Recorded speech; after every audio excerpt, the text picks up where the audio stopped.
actually not too sure about how this video is going to flow. I told myself in my recent video, which felt like forever, that I would do a breakdown on this trade, very specifically, that I took on March 26th. But I've kind of lately, I don't know, so much has happened, personal life, just lifing, and I've been making excuses to myself, pushing back recording for YouTube, because initially, honestly, all of the videos that I post, every single video that's on my channel is there because I felt like recording.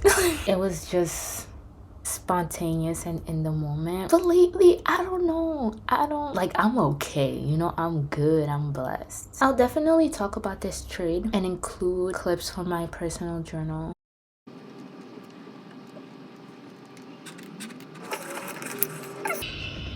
I feel like I'm going mad, I'm not gonna lie. It wasn't the most displacement, but the formation is there. We got the change in the state and I'm fair value gap. But clearly we've just completely closed above it. I'm having these feelings of regret and not the feelings of, oh, this is a happy loss. I took an L before this. I felt okay. I felt okay because of how I was à l'aise, quoi. Like, I felt confident in my bias. I felt confident in my draw. Because I mean, cool, it's a win, but I'm not the proudest of, and I think it's worth reflecting on. That trade does feel like forever long ago. I feel like I haven't recorded for YouTube in like forever. My personal journal, however, is still going. Recording for myself is never a problem, but if I'm recording and I know I'm posting it, I need to figure some stuff out. Maybe it's like a mental blockage that I have. I don't know. Even with trading, I think this is about to be a venting video. Just a little bit of a vent. Just a bit. Even with my trading, I feel at such a stagnant point in my career. I feel like I'm just...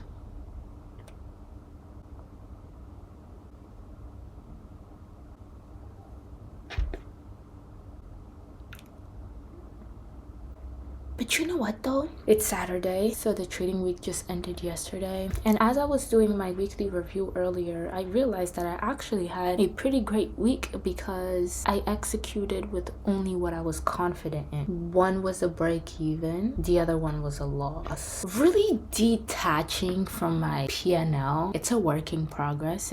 I'm trying to train my mind to not give a F. Oh my god, speaking of giving an F. See, maybe that's why I've been feeling down. So at the beginning of the month, I think it was April 1st, I crashed out. Y'all, I crashed out. So as you know, well, you probably don't, and I hate repeating it. I think I feel ashamed, which I should not, but I'm human. I've been on the same funded challenge for 1 year. I just started trading on another account over a month ago for sure. And bro, April 1st, I crashed out. Look at this. I did not think I was gonna talk about that, but yeah, so I was down 1.6k on the day. This trade I remember very vividly. This was a good loss. This right here was a good loss. Then I started bugging and chasing my bias. Long story short, I crashed out chasing price and I actually stopped caring. It was so bad that in my personal journal, I was recording myself while doing this. I vividly, I'm not gonna put the clip in. You're just gonna have to take my word for it. I knew that I was taking a bad trade and I still took it. Like I knew. I think being in such a deep drawdown in that account, borderline failing, just has me really like searching for the F's to give for that account. And I remember that feeling of I just stopped caring, bro. Like I stopped caring and I executed whatever. I lost a full rack that day for no reason at all whatsoever. I pushed when I shouldn't have. So really not much to catch up on. Now, with this trade that I wanted to make the highlight of this video, it was an aggressive entry, signs of the reversal on the M5 post NQ and ES tanking. Main drive for this trade was that US 30 would follow. Now, the main reason why I say this win was not a good win is because I entered with super extremely low confidence. Actually, hold on, not confident. No, it wasn't confident. It was confirmation. Extremely low confirmation. Price had not shown me that it was ready to tank. US 30 does correlate with ES and NQ, but if you trade these indices, you know that they're like triplets, right? It's almost like the Dow is fraternal from ES and NQ. I don't know if that's actually possible with triplets, if you could have two identical and one fraternal. Dude, that's exactly these three assets are. Like, look at this. Let's be so for real right now. Come in. Mick, come in. And then you got your 30. Yo, dummies. Like, this is giving straight bark. What's going on? It's just too much emotions. And then it's like, in hindsight, it's always obvious. And looking at it, I'm just like, closing feels pussy. That's one. Closing feels pussy. Oh, I want to be part of this loss. But it's like, you already executed. So it's like, I've already accepted the loss. I feel stupid, dummy confident that we're going to tank. It's just a matter of when. And knowing that I might just have been way too early. Of course, closing at a mitigation is better than it hitting a full stop. Yes, of course. But closing at a mitigation and then it goes, oh my god. But yeah, I mean, sitting through this is not healthy at all either. Like, my cortisols are definitely like, let's try. My mom made these Dubai chocolate strawberries. Let's try it together. I'm gonna do a taste test for myself. See, like, if this loses, you cannot think to yourself, oh, you should have closed right there. I feel like that's just so much more unhealthy. Okay, well, I'm sure it tastes good. Let me just let it melt a little bit. Ooh. It's like I'm dead trying to just talk myself through this drawdown. Like, and see, that's not good, bro. Like, that's not good. It's not good. That's not good. No, it's not good because it's like, see, and even if this wins, right? Which is like, now my conviction is like, in the garbage, like below the barrel, like, but we're getting too old. It feels like, at this point in our career, it just feels like age, and you're just too old to be doing this type of stuff. Like, but then again, even though, like, no matter what, we're still going to make stupid mistakes. Like, it's inevitable. Like, it's inevitable because I'm human. À la fin de la journée, we're human. So, yes, you're still going to have psyche moments. You're still going to sometimes take bad trades. But really, the principle is minimizing those bad trades. Now, for the month of March, as of right now, I can say there's just been too many bad losses, bruh. Just too many. And it affects my conviction overall, and it affects your confidence. And also, it's a disrespect to yourself because you're taking something that's just completely outside your model. This loss, it's really not that bad. It's not that bad, but we are on a bullish order flow leg.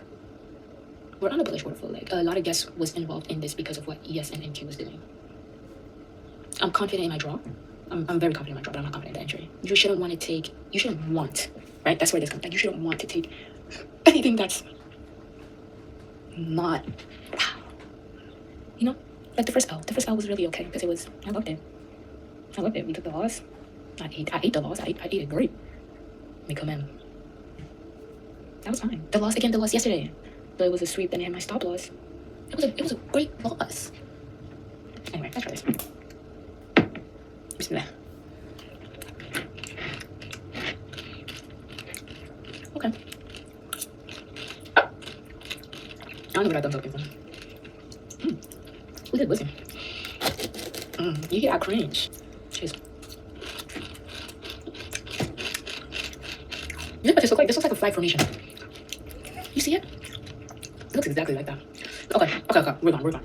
I just sat through like 4 or 5 minute candles. This is a 20-minute video. Okay.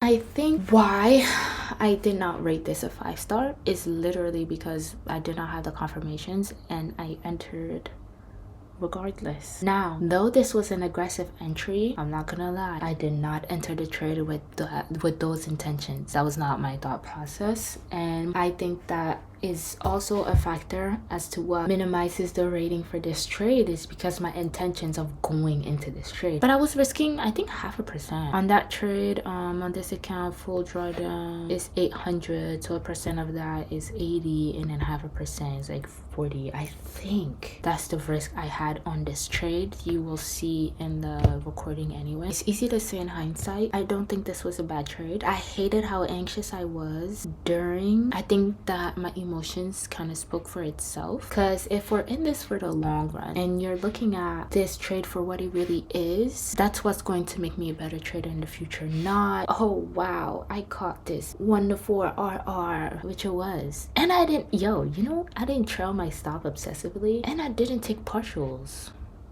For that, I'm proud of myself for it. I am. I held to a super dummy confident draw. For me, that was my low-hanging fruit, and it was a 1 to 4, and it was a low-hanging fruit, but I still held. Positive, just so looking over this trade for the sake of this video was the fact that I had my reaction live, and looking at it now in hindsight, I know I was trying to convince myself, like low-key.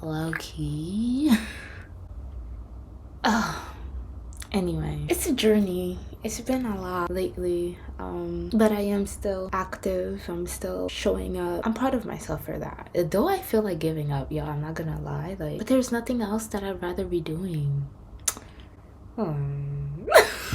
Okay, well, until I don't know when.